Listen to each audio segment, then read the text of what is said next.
मैं आपके बेटे को चलना सिखा सकती हूँ सर। बस आप मेरे पापा को छोड़ दीजिए। 12-13 साल की उस दुबली पतली लड़की की आवाज जैसे ही कोर्ट रूम में गूंजी, वहां बैठे हर आदमी के चेहरे पर एक साथ हैरानी, शक और मजाक की मिली जुली लकीरें उभर आई। जी, कोर्ट रूम में हलचल थी। पंखों की हल्की आवाज, पुराने लकड़ी के बेंचों की चरमराहट, कागजों की सरसराहट और बीच में वह एक मासूम आवाज जो इस पूरे माहौल से कहीं ज्यादा बड़ी बात कह रही थी। कटघरे में खड़ा था उस लड़की का बाप, एक गरीब वैद्य, साधारण कपड़े, झुके कंधे, लेकिन आंखों में अब भी थोड़ी सी जिज्ञासा, थोड़ा सा दुख और थोड़ा सा स्वाभिमान। उस पर आरोप था कि उसकी जड़ी बूटी से जज का बेटा अपाहिज हो गया। जज की आंखों में गुस्सा था, चेहरा सख्त, जबड़ा दबा हुआ, उंगलियां टेबल पर हल्का हल्का थरथरा रही थी। उनका बेटा सामने की पंक्ति में व्हील चेयर पर बैठा था, दोनों पैर डीले, सुन्न टांगों पर मोटा कंबल, ताकि लोगों की दया भरी नजरें ज्यादा देर टिकी ना रहे। कोर्ट स्टेनोग्राफर के हाथ मशीन पर चल रहे थे, वकील फाइलों के पन्ने पलट रहे थे, लेकिन उस लड़की के शब्दों के बाद जैसे सब कुछ धीमा पड़ गया। कुछ लोगों ने एक दूसरे की तरफ देखा, कुछ हंस दिए, किसी ने फुसफुसाकर कहा, यह क्या बोल रही है? लेकिन जज हंसे नहीं, क्योंकि उनके पास अब कोई उम्मीद नहीं बची थी। डॉक्टरों ने कह दिया था स्पाइनल कॉर्ड डैमेज, बहुत कम चांस है कि यह कभी अपने पैरों पर खड़ा हो पाएगा। फिजियोथेरेपी, ट्रीटमेंट, शहर के बड़े बड़े अस्पताल, देश के बड़े बड़े डॉक्टर, विदेशी रिपोर्टें, सबका आखिर में एक ही वाक्य होता, हम कोशिश कर सकते हैं, गारंटी नहीं दे सकते। और इसी बीच किसी ने उंगली उठा दी थी उस गरीब वैद्य पर। इसी की दी हुई जड़ी बूटी से लड़के की हालत खराब हुई। असली कहानी कोई नहीं जानता था, लेकिन आरोप इतना भारी था कि पूरा शहर मान बैठा, गरीब वैद्य ने गलती कर दी।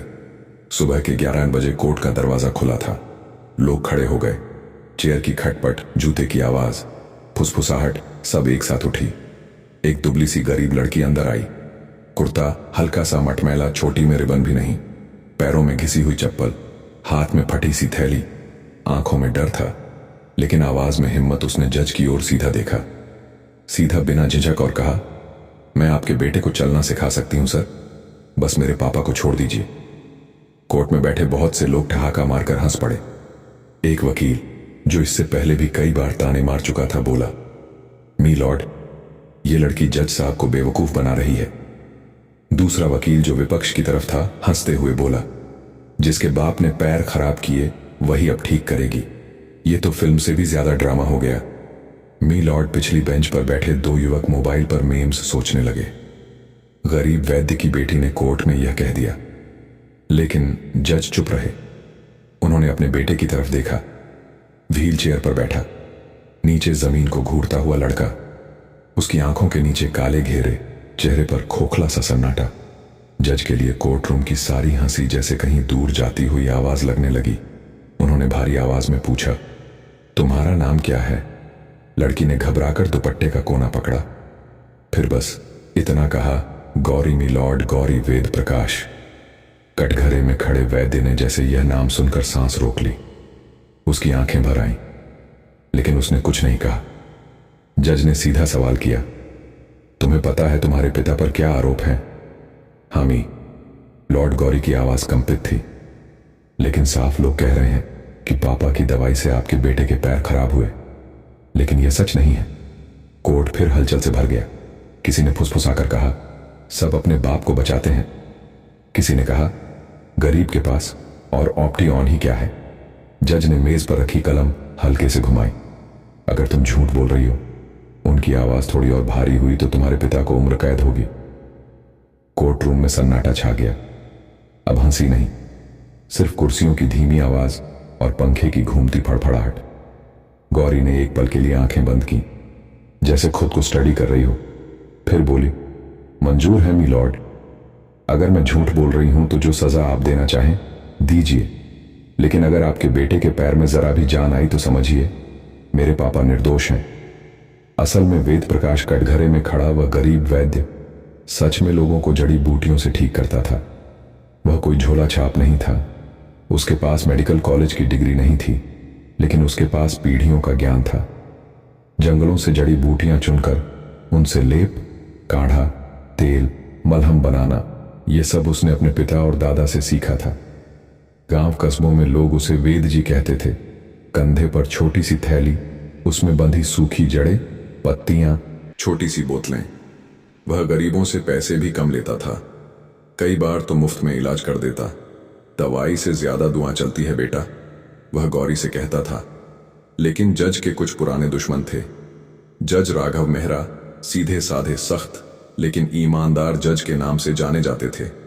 उन्होंने कई रसूखदार लोगों के खिलाफ सख्त फैसले दिए थे। कुछ नेताओं, कुछ बिल्डरों, कुछ माफिया टाइप लोग उनसे नफरत करते थे। इनमें से कुछ लोग बदला लेने का मौका ढूंढ रहे थे। उन्होंने प्लान बनाया। एक और वैद्य था, लालची किस्म का, जो पैसे के लिए कुछ भी कर सकता था। उन्हीं लोगों ने उसे अपने साथ मिला लिया। एक रात उस नकली वैद्य ने एक खास जड़ी बूटी का नाम लेकर कहा, यह रेयर है, इससे आपके बेटे की इम्यूनिटी स्ट्रांग होगी। लेकिन जड़ी बूटी सच में रेयर नहीं थी, वह गलत थी। और उसी दवा का सैंपल एनिमी ग्रुप ने अपने पास रखा। फिर सही समय चुना गया। जज का बेटा आरव एक दिन घर में हल्की तबीयत खराब होने की शिकायत कर बैठा। थकान, दर्द, थोड़ा बुखार। जज की पत्नी चिंतित हो गई। किसी ने सुझाव दिया, जज साहब एक वैद्य हैं, बहुत अच्छे जड़ी बूटी वाले, उन्हें बुला लेते हैं। घर के एक पुराने नौकर ने वेद प्रकाश का नाम लिया। वेद आया, उसने नाड़ी देखी, कुछ हल्की दवा दी, सिंपल काढ़ा, सामान्य बुखार के लिए। उसी रात बदला लेने वाले लोग हरकत में आए। वे दूसरे वैद्य से वही डेंजरस जड़ी बूटी लेकर चुपके से जज के घर के नौकर को मिला लिए। बस यह पाउडर उसके दूध में मिला देना बाकी, हम देख लेंगे। नौकर लालच और डर में फंस गया। दूध पीते ही आरव के शरीर में अजीब रिएक्शन शुरू हो गई। उसकी टांगें भारी लगने लगी। कुछ घंटों में वह खड़ा भी नहीं हो पाया।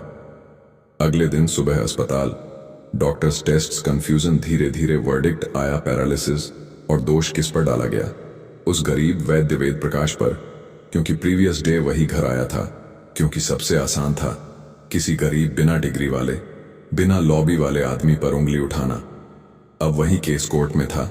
Ved Prakash on almost declared criminal था। उस पर आईपीसी की कई धाराएं लगा दी गई, negligence, poisoning, grievous hurt.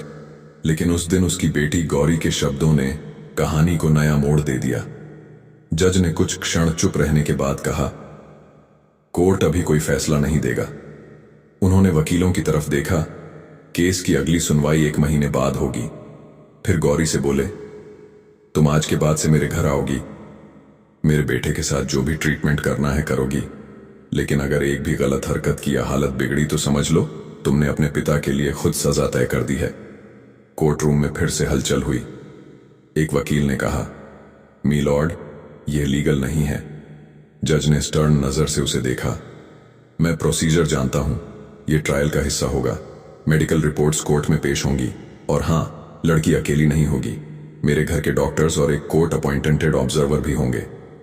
Gauri ने बस सिर हिलाया। उसके सामने 2 इंदगियां थीं, उसके पापा की और जज के बेटे की, और दोनों की डोर अब उसके हाथ में थी। अगले दिन सुबह से ही शहर के बड़े जज के घर के बाहर पुलिस की गाड़ियां थीं। अंदर डॉक्टर्स, नर्सेज, एक सीनियर फिजियोथेरेपिस्ट और कॉर्नर में क्वाइटली बैठी गौरी। आरव अपने कमरे में व्हील चेयर पर बैठा था। कमरे की दीवारों पर पुराने medals, certificates, photo, football, running, cycling. वो पहले बहुत एक्टिव बच्चा था, अब वही दीवारें उसके लिए यादों का भार थीं। गौरी धीरे से कमरे में गई। उसने बिना फॉर्मेलिटीज के सीधा कहा, भैया। आरव ने उसकी तरफ देखा। आवाज में इरिटेशन था। मैं तुमको जानता भी नहीं। भैया मत बोलो। गौरी मुस्कुराई नहीं, नाराज भी नहीं हुई।